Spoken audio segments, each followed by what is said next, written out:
Political affairs में आपका स्वागत है। और हम सोच रहे हैं कि हम सीयूईटी पीजी एग्जाम के बारे में बहुत सारे वीडियोस बनाएं। उस सीरीज की जो पहली वीडियो की शुरुआत होगी वो होगी सत्यम के साथ। सत्यम यहाँ पीआईएसएम कोर्स में है, जेएनयू में मास्टर्स कर रहे हैं आईआर के डोमेन में। और सत्यम का ना सिर्फ सीयूईटी पीजी स्कोर बहुत अच्छा था, इन्होंने जेआरएफ भी क्रैक कर लिया है। आगे इनको रिसर्च भी करना है, यूपीएससी के फील्ड में भी जाना है। तो अभी हम जानने की कोशिश करेंगे सत्यम से कि सीयूईटी पीजी क्रैक करने का बेस्ट तरीका कौन सा है और क्या तरीके आपने अपनाए हैं। हाँ, मैंने अपना ग्रेजुएशन इलाहाबाद यूनिवर्सिटी से किया है और वहाँ से मैंने बीए प्रोग्राम किया जिसमें मेरे subject political science, ancient history और ज्योग्राफी थे। और इसके बाद ये हुआ कि मैंने 2022 का सीयूईटी पीजी एग्ज़ाम दिया। तो हमारे समय पे ऐसा था कि 100 क्वेश्चन आते थे और जिसमें से 25 क्वेश्चन ऐसे होते थे कि जिसे आप वो कह सकते हैं सी सेट वगैरह टाइप के क्वेश्चन थे, जिसमें कॉम्प्रिहेंशन, मैथ्स वगैरह का कॉमन वाले जो। हाँ, जो कॉमन क्वेश्चन आते थे। लेकिन अब ऐसा नहीं है। तो यानी कि अब आप सब कुछ भूल के सिर्फ अपने सब्जेक्ट की तैयारी कर सकते। और अभी मैं यहाँ पे जेएनयू में पीआईएसएम कोर्स में सेकेंड ईयर का स्टूडेंट हूँ। तो कब से लगा आपको कि आपको जेएनयू जाना है या सीयूटी पीजी की तैयारी करनी है? मतलब कब आपके दिमाग में आया कि नहीं, ये वाला तो तैयारी करना ही है? तो देखिए, हम लोगों के बैच के साथ ऐसा हुआ कि कोविड में हमारे 2 साल चले गए। और जैसा कि हम लोग इलाहाबाद में भी थे तो सिर्फ पढ़ाई करने का मौका मिला। पढ़ाई करने का मौका मिला। उससे पहले ये कि हम लोग प्रमोट हुए पहले 2 साल में बिना किसी एग्जाम के। वो अलग अलग वाक़ये हुए जिसकी वजह से यूनिवर्सिटी को हमें प्रमोट करना पड़ा। लेकिन आखिर फाइनल ईयर में हमारा प्रॉपर एग्जाम वगैरह हुआ और ये फाइनल ईयर ही था जब हम लोगों ने डिसाइड किया कि नहीं, अब हमारा ग्रेजुएशन तो गया और जो जो भी कॉलेज वगैरह का लाइफ था वो भी। लाइफ था वो भी गया। तो अब ये था कि एमए कर लेते हैं। और ऐसा भी था कि हम में से कई लोग ऐसे भी थे जिनको यूपीएससी भी देना था। हाँ। तो कोविड की वजह से उनकी इतनी तैयारी हो नहीं पाई थी। तो इसीलिए हमने फिर सोचा कि सीयूईटी पीजी का अच्छा, ये नया भी एग्जाम था। जैसे 1 साल हुए थे इस एग्जाम को। शुरू हुए। हाँ, शुरू हुए एक ही साल हुए थे। इससे पहले था कि अलग अलग यूनिवर्सिटीज़ का एग्जाम आप दे सकते थे, उनकी अलग अलग एंट्रेंस होती। तो हमने ये मतलब तीसरे साल में ये सोचा कि अब तैयारी। 2 साल ऐसे पास हो गए, तीसरे साल में सोचा। और सब कितने कितने लोग का गैंग था जो लेके आ गए यहाँ पे जेएनयू में से? तो हम सब 3 दोस्त थे। हाँ। और तीनों दोस्त यहाँ भी पीआईएसएम में सेकेंड और ईयर तीनों वहाँ पे थे। हॉस्टल में थे? हाँ, एक ही हॉस्टल में थे। कौन सा हॉस्टल था? हम लोग पीसीबी हॉस्टल में थे। इसी बनर्जी हॉस्टल। हाँ सर, पीसी बनर्जी हॉस्टल में थे और वहाँ से यहाँ आ गए और फिर हमारा फिर जेआरएफ भी हो गया बाद में साथ। वाह। तो सारी चीज़ें भी साथ में। ये दोस्ती खतरनाक दोस्ती है। सीईटी पीजी भी निकाल ले रहे हैं, सीधे जेएनयू निकाल ले रहे हैं लोग। और उसके बाद तो मोटिवेशन कहाँ से था, मतलब जब आप लोग तब तैयारी कर रहे थे? क्योंकि उस दौर का अगर मैं याद करूं तो पहले मैं जब मास्टर्स में था तो इलाहाबाद यूनिवर्सिटी और बीएचयू के बहुत कम बच्चे जेएनयू में आते थे मास्टर्स में। रिटन एग्जाम होता था। और अभी चीजें बदली हैं, तो उस दौर में मोटिवेशन कहाँ से था? क्योंकि आपके पास क्या एग्जाम्पल्स थे कि जेएनयू जाया जा सकता है? क्या ट्रैक कर रहा था जेएनयू के बारे में जो आपको मोटिवेट कर रहा था? अब देखिए, जो पहला एग्जाम हुआ था पहले साल का, उसमें हमारे एक सीनियर थे जिनका यहाँ ज्योग्राफी में एडमिशन हुआ। तो फिर हम हमारे सामने की एग्जाम्पल था। वही वही सबसे इम्पोर्टेंट है। वो लगातार आते भी रहते थे, हमें मोटिवेट भी करते रहते थे। यहाँ की क्या कहानी आपको सुनाई थी जो आपको लगा कि नहीं अब एग्जाम निकल, कोई अच्छी बात जो लगा हो यार यहाँ से तो वहां जाना ही है? मतलब कोई ऐसी बात जो उन लोगों ने बताई हो कि जाना चाहिए जेएनयू? अब देखिए, उन्होंने बातें तो बहुत सारी बताई थी, जैसे यहाँ की जो कॉलेज लाइफ जैसी है या जो अफोर्डेबिलिटी है यहाँ की। रहने का हॉस्टल और सब। दिल्ली में रह के आप दिल्ली में मतलब अगर आप बहुत रिच नहीं भी हैं तो भी दिल्ली में रह सकते हैं, अपनी तैयारी कर सकते हैं अलग से। और साथ में क्या कर सकते हो, तो दूसरी चीज़ है, एक चीज़ और है ना कि कई कई बार बच्चों को लगता है सीयूईटी का एग्जाम है और अब सीयूईटी का एग्जाम होने से यूपी बिहार से बहुत सारे बच्चे आ रहे कई लोग ये ब्लेम भी करते हैं कि अरे नहीं, अब तो इस तरह से क्वेश्चन आ रहे हैं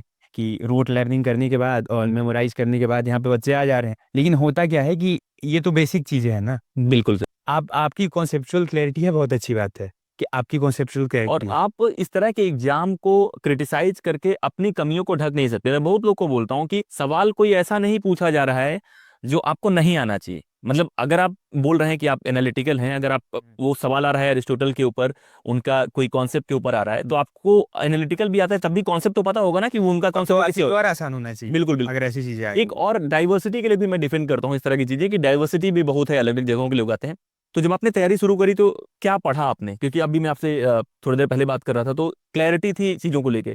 तो कैसे शुरुआत करी? मतलब जो बच्चे देख रहे हैं उनको अगर पढ़ना है तो उनके लिए क्या बताना चाहेंगे? तो जैसे ये हुआ कि इलाहाबाद में आखिरी साल में आपको एक सब्जेक्ट ड्रॉप करना होता है अपनी 3 सब्जेक्ट्स में से। दो पकड़ने पड़ते। हाँ, आप 2 ही सब्जेक्ट रख सकते हैं। तो हम लोगों ने साथ में ये किया कि हमने एंशिएंट हिस्ट्री को ड्रॉप कर दिया और फिर हमारे पास बचा ज्योग्राफी और फिर हमारे पास बचा पॉलिटिक्स। तो कुछ लोगों ने ज्योग्राफी की तरफ अपना रुख किया और हम लोगों ने पॉलिटिकल साइंस की तरफ किया।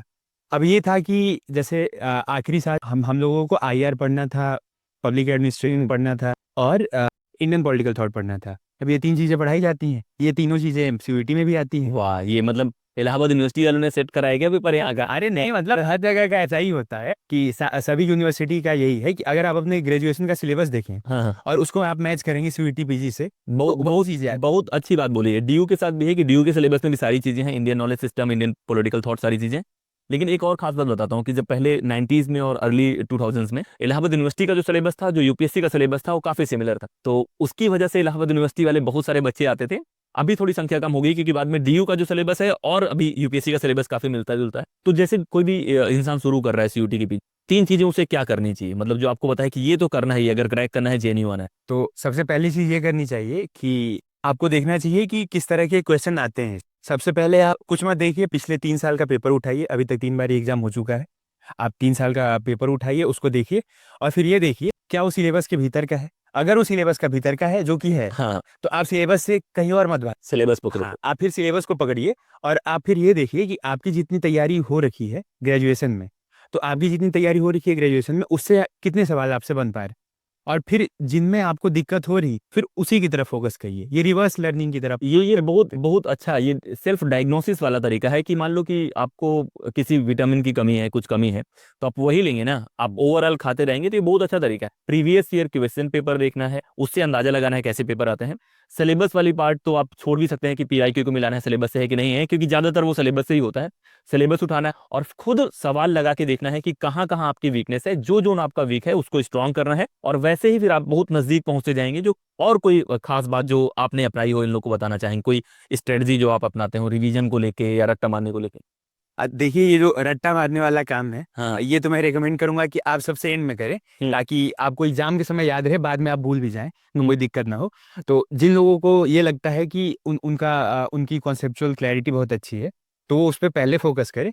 और फिर ये जो रटने वाला जो भी काम है, या तो इसको कंपाइल कर लें, या बहुत सारे नोट्स आते भी हैं जिनमें ये सब कंपाइल पहले से होती, तो आप ये काम सबसे लास्ट में करें कि आप ये याद देखो, रहे। इसमें अच्छी बात भी है और ये थोड़ा सा रिस्की बिजनेस है। सत्यम थोड़े से खतरों के खिलाड़ी हैं। ये जितने भी इनके तरीके हैं वो अच्छे तरीके हैं, लेकिन ये बहुत ज्यादा ब्रिलियंस और जीनियस चाहिए होता है इन तरीकों के लिए, क्योंकि आपको ऑलरेडी बहुत सारी चीजें आ रही होती हैं। ये वैसे ही है कि 3 महीने पहले आपने कोई पैसा कलेक्ट करा है, अब आपको 3 लाख रुपए आपने कलेक्ट करे हैं, रास्ते में 10,000 दिख रहे हैं, तो 3 लाख छोड़ के थोड़ी जाओगे। तो जो आपने पहले पढ़ा है उसको आपको रखना है, बार बार रिवाइज भी करना है, और सारा गेम रिवीजन का है, पीवाईक्यू का है और सिलेबस का। जो लोग भी अलग अलग जाके कोचिंग्स और उन सब में तो बहुत बार ये होता है, ये को दिखाएंगे कि बहुत टफ एग्जाम है, वो सारी चीजें हैं। शायद आपने कोई कोचिंग नहीं करी, और जितने भी बच्चे हैं वो ज्यादातर कोचिंग के सहारे नहीं। अगर आप कोचिंग के सहारे सीयूटी पीजी निकालना चाह रहे हैं तो प्रॉब्लम फिर आपके, क्या ही बोलूं, कि अगर आप मास्टर्स के एग्जाम के लिए वो ले रहे हैं, आप हेल्प ले सकते हैं, लेकिन कॉन्सेप्चुअल अंडरस्टैंडिंग के लिए उसके लिए इतनी ज्यादा जरूरत नहीं है। आप नॉर्मल वीडियोस देखिए, और नॉर्मल वीडियोस के साथ साथ सिलेबस, पीवाईक्यूज और बार बार रिवाइज की। तो ये और कोई मैसेज आप देना चाहें? आखिरी बात यही है कि जहाँ तक मॉक टेस्ट का सवाल है, तो आप मॉक टेस्ट ये सोच के मत दीजिए कि इसी तरह के सवाल आएंगे, मतलब वही सवाल हाँ, तो बिल्कुल नहीं आएंगे। अगर आप ये भी सोच रहे हैं कि इसी तरह के सवाल आएंगे, तो मॉक टेस्ट इसलिए नहीं होता है। मॉक टेस्ट इसके लिए होता है कि आप अपनी स्ट्रेंथ वीकनेस को, जैसे पहले जो काम आप पीआईक्यू देख के करें, वही काम इसको भी देख के करेंगे, और टाइम मैनेज, ताकि आप ये देख सकें कि आप वो क्वेश्चन को वो प्रिस्क्राइब टाइम के भीतर कर सकते हैं या नहीं कर सकते। उसका एक बड़ा रीजन है कि जो लोग मॉक टेस्ट बनाते हैं और जो पेपर बनाते हैं उन दोनों में फर्क होता है। तो मॉक टेस्ट होते हैं, वो प्रैक्टिस होता है, रियल नहीं होता। तो आप मॉक टेस्ट लगाएं, वो अच्छी बात है, लेकिन ये उम्मीद करना कि जो मॉक टेस्ट है उसी से फंसा लूंगा, ये कुछ ज्यादा ही ब्रिलियंस वाला काम है कि भाई आपने इतना दिमाग लगा लिया। आपको तैयारी करनी है। और जेएनयू बहुत खूबसूरत जगह है, आपको अच्छी लगती है, हम सबको अच्छी लगती है जेएनयू। मैं भी यहाँ पे मास्टर्स में आया था 2015 में, 17 से। तब का दौर भी अलग था, अभी का है, लेकिन खूबसूरती जो जेएनयू की है कम नहीं। मेरे पीछे बैकग्राउंड देखने की कोशिश करो, तो इन प्लेसेस पे अगर घूमना है बिना डिस्टर्बेंस के, और रहना है, बगल में स्टेडियम है, सारी चीजें हैं, अगर ये सारे बेनिफिट्स आपको चाहिए, तो आपको थोड़ा सा सत्यम जैसे मेहनत करनी पड़ेगी, और बहुत ज्यादा अपने जैसे मेहनत करनी पड़ेगी। तो इस वीडियो में इतना ही। लगातार हम लोग कोशिश करेंगे कि सीयूटी पीजी के अलग अलग सब्जेक्ट का वीडियो लाने की। तो आप लोग ऐसे ही देखते रहिए, लोगों से शेयर कीजिए। कहीं ना कहीं सीयूटी पीजी कोई जो सीरीज है वो लाने वाले हैं, और आप लोग को फ्री सारे वीडियोज मिलेंगे, कुछ भी पे नहीं करना है, क्योंकि मैं चाहता हूँ जो बेस्ट बच्चे हैं, जो खुद से पढ़ के यहाँ जेएनयू आना चाहते, अलग अलग जगह जाके पढ़ना चाहते हैं, उन सबको एक मौका मिले। तो इस वीडियो में इतना ही। लगातार ऐसे बने रहिए। जय